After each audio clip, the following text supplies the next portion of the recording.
Welcome to this video. तो दोस्तों, आज हम इस वीडियो में बात करेंगे कि एसएससी स्टेनो 2020 में मैंने कुछ गलतियां की थी, उसके बारे में बात करेंगे। देखिए, यूट्यूब पे आपको बहुत लोग मिलेंगे जो बताएंगे कि उन्होंने कैसे 180 स्कोर किया, टॉप किया एग्ज़ाम में, 160 स्कोर किया, ठीक है।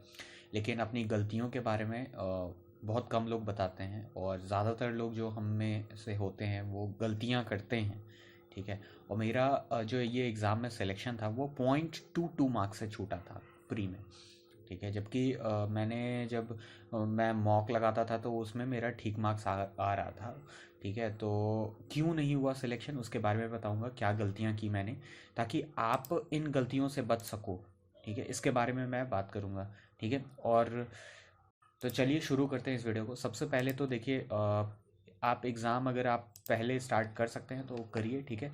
अर्ली स्टार्ट करिए, उसका फ़ायदा होगा। मैंने 2019 का जो एग्ज़ाम था वो मैंने फॉर्म फिल नहीं किया था उसका, ठीक है। उस टाइम मैं एस्पिरेंट भी नहीं था, खैर।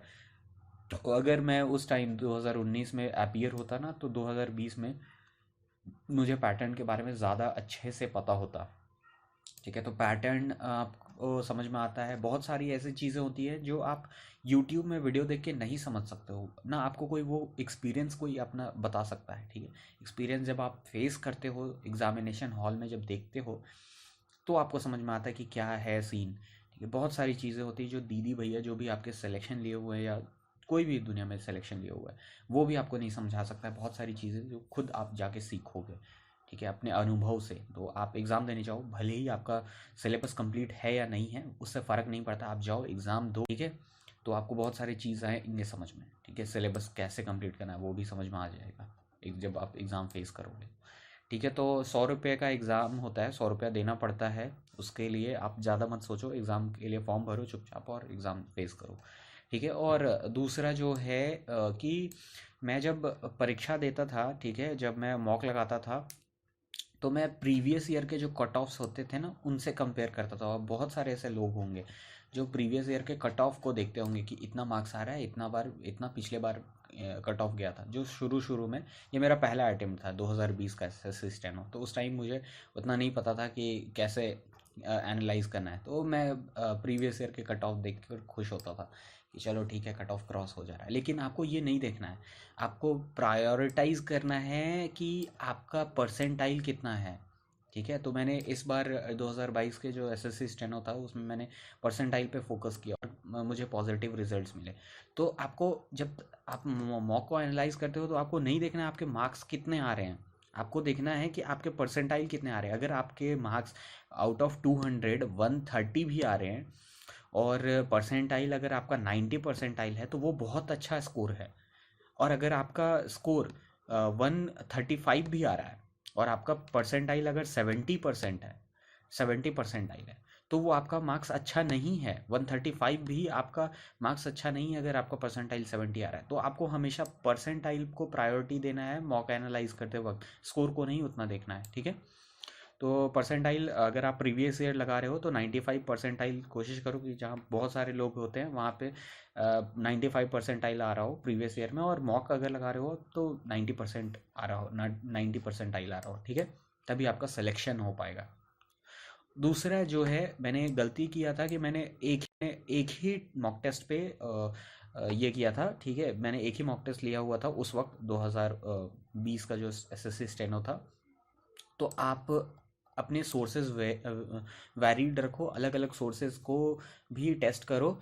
उससे बहुत सारी चीज़ें समझ में आती हैं। जैसे मान लो कि पैटर्न चेंज जो होता है, ठीक है, जो आपको एक सोर्स में कुछ लोग होते हैं जो उन क्वेश्चंस को बनाते हैं, तो आपको वो जो एग्जामिनेशन में अगर पैटर्न चेंज हुआ तो वो आप वहाँ पे नहीं, वो चीज़ आपको एक्सपीरियंस मिलेगा, ठीक है। तो जब आप अलग अलग जगह से लगाते हो, कहीं पे हार्ड मॉक्स है, कहीं पे रीजनिंग इजी है, कहीं पे मैथ्स इजी है, कहीं पे जीके हार्ड है, करंट अफेयर्स नहीं आ रहे हैं, तो इस तरह के अलग अलग जब वैरायटी ऑफ आप क्वेश्चन पेपर देखोगे, एक्सपोजर जब आपको मिलेगा, तो आप अलग अलग चीज़ों के लिए तैयार हो जाते हो, ठीक है। तो वो आपको अगर पैटर्न चेंज आपको एग्ज़ाम में फेस करना, आपको एग्ज़ाम में फेस करना पड़ा, क्योंकि कोई नहीं जानता है कि क्या होने वाला है क्वेश्चन पेपर में, कि कौन सा हार्ड होगा, कौन सा आएगा, कौन सा नहीं आएगा, ये एग्जैक्ट आपको नहीं बता सकता है। तो जब आप अलग अलग पैटर्न देखोगे और उस एट द मोमेंट आप डील करना सीखोगे पैटर्न चेंज से,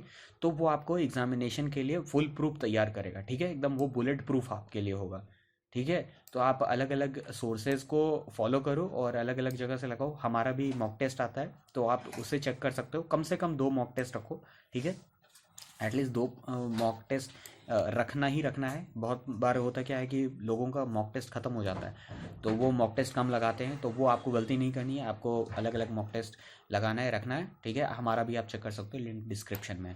आगे मैं बढ़ता हूँ और इसके बाद फिर मैं बताऊँगा कि देखो मैंने क्या किया था, कि जब मैं एनालाइज करता था तो दिखता था कि मेरी वीकनेस कहाँ है, कौन सा चैप्टर्स में मैंने कम स्कोर किया है, ठीक है, और उसे मैं ठीक करता था। जो चैप्टर्स हैं वीक, वो तो देखना ही है, सिलेबस का कौन सा पार्ट है जो जहाँ से मार्क्स आपके कट रहे हैं वो तो देखने ही है। साथ में आपको देखना है कि आप कौन से पार्ट में वीक हो, जैसे कि आप समय किस में ज़्यादा लगा रहे हो, ठीक है। तो आपको जितना भी पॉइंट्स मिलता है कि जहाँ जहाँ आप मार्क्स कम ला रहे हो या फिर आपको परेशानी हो रही, जो भी वीकनेस है, आपको हर एक वीकनेस को डील करना है। अगर आप डील नहीं करोगे तो मैं आपको बताता हूँ, मैं जो 2020 का जो एसएससी स्टेनो था, वो उसमें 3 से 4 ऐसे रीजनिंग में क्वेश्चन थे जो मुझसे बन सकते थे, पर मैंने समय के कमी के कारण मैं ये क्वेश्चंस को नहीं डील कर पाया और मेरा 0.22 मार्क्स से छूटा था। अगर मैं ये 3 से 4 क्वेश्चन में से एक भी क्वेश्चन अगर मैंने बना लिया हुआ होता, तो 2020 का जो एसएससी स्टेनो था उसमें मैं स्किल टेस्ट दे पाता कम से कम, ठीक है। और 3 से 4 क्वेश्चन बना लिए होते तो पता नहीं फिर क्या सीन होता। तो आपको जो है वो हर एक वीकनेस जो है वो मॉक में जो आपको नज़र आती है, वो हर एक को नोट करो और उनसे डील करो। अगर आप कोई भी वीकनेस अपना छोड़ दोगे, डील किए बिना छोड़ दोगे, तो वो आपको फिर रुलाएगी एग्ज़ाम में वो आपको रुलाएगी एग्जामिनेशन हॉल में। तो आपको कोई भी वीकनेस को डील किए बिना मत छोड़ो, वो आपको परेशान करेगी एग्ज़ाम में आपके। और उसके बाद फिर मैं बताऊंगा कि don't indulge very much in any festival और फंक्शन। आपके एग्ज़ाम से जस्ट बिफोर अगर कोई शादी है घर पे, ठीक है, अभी शादी का सीज़न भी चल रहा है, शादी है या फिर कोई त्यौहार है, होली आने वाला है, न्यू ईयर आने वाला है, तो उन सब में इंडल्ज मत हो उतना ज़्यादा, ठीक है। लोगों को ना कह दो। हमारे यहाँ होता है छठ, ठीक है, तो जो झारखंड, बिहार, यूपी से हैं वो जानते हैं कि छठ बहुत बड़ा पर्व होता है हमारे यहाँ।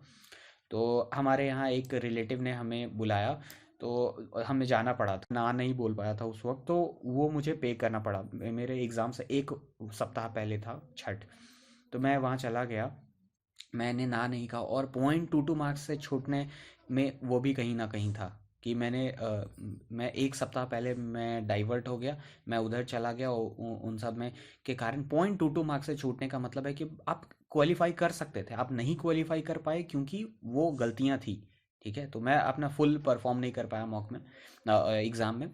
तो अगर मैं मॉक लगाते रहता 1 सप्ताह पहले और नहीं कहीं जाता, ठीक है, उन अपनी गलतियों को देखते रहता, तो मैं प्री निकाल लेता। उस वक्त मैं नहीं निकल पाया क्योंकि मैं वहाँ चला गया था। तो वो आपको गलती नहीं करना है। आपको कोई भी फैमिली फंक्शन, ये जो भी है, आप फैमिली और फ्रेंड्स को ना कह दो। अगर आपको मूवी जाना है, कहीं घूमने जाना है, ना कह दो। आप मत ये सब में इन्वॉल्व हो, क्योंकि एक बार रिदम टूटता है तो फिर से रिदम बनने में टाइम लगता है। तो ये गलती मत करना। दूसरा, मैं बताऊंगा कि सबसे पहले तो आप ये 2019 में 2022 में भी मुझे कहीं ना कहीं इसने परेशान किया। तो देखिए, सबसे पहले तो मैं आपको सजेस्ट करूंगा, जब तक 80% कम से कम एट लीस्ट 80% आए, जब तक दूसरे सेक्शन में, तब उससे पहले जीए में कम थोड़ा ध्यान दो, ठीक है। मैं ये नहीं कह रहा जीए छोड़ दो और सिर्फ इंग्लिश और रीजनिंग पढ़ो, जीए भी पढ़ो, लेकिन जब तक 80%, जब तक 40 से ऊपर ना आए जी रीजनिंग में, 45 से ऊपर ना आए जी रीजनिंग में, और इंग्लिश में 80+ ना आए, तब तक जीए में बहुत ज़्यादा फोकस करने का ज़रूरत नहीं है, ठीक है। क्योंकि जीए अथाह सागर है, यू कैन नॉट कंप्लीट जीए पूरा का पूरा। लाख्स ऑफ पॉसिबल टॉपिक्स है जहाँ से आ सकते हैं। अवार्ड्स एंड ऑनर्स है, करंट अफेयर्स की ही सिर्फ बात करें अगर तो अलग अलग मिलिट्री एक्सरसाइजेज हैं, उसके बाद फिर फेमस पर्सनालिटीज़ हैं, ठीक है। तो इतने सारे टॉपिक्स पॉसिबल यहाँ से हो सकते हैं अराइज कि आप कंप्लीट करते करते थक जाओगे लेकिन टॉपिक्स ख़त्म नहीं होंगे। तो आप सब का सब कंप्लीट कर नहीं सकते, तो ज़्यादा अच्छा है कि जो लिमिटेड हैं टॉपिक्स उन्हें कंप्लीट करो। ये 80% इधर कम से कम लाओ, ठीक है। उसके बाद जीए में बहुत ज़्यादा फोकस करना, ठीक है। मैंने क्या किया था कि मैंने एक साल पूरा जो करंट अफेयर्स है बहुत अच्छे से कंप्लीट किया था, बहुत अच्छे से कंप्लीट किया। लेकिन इस बार 2022 का जो क्वेश्चन पेपर है उसमें करंट अफेयर्स से उतना क्वेश्चन था ही नहीं। तो जीए में लक भी एक फैक्टर है कि जो आपने पढ़ा है वो हिट किया या नहीं।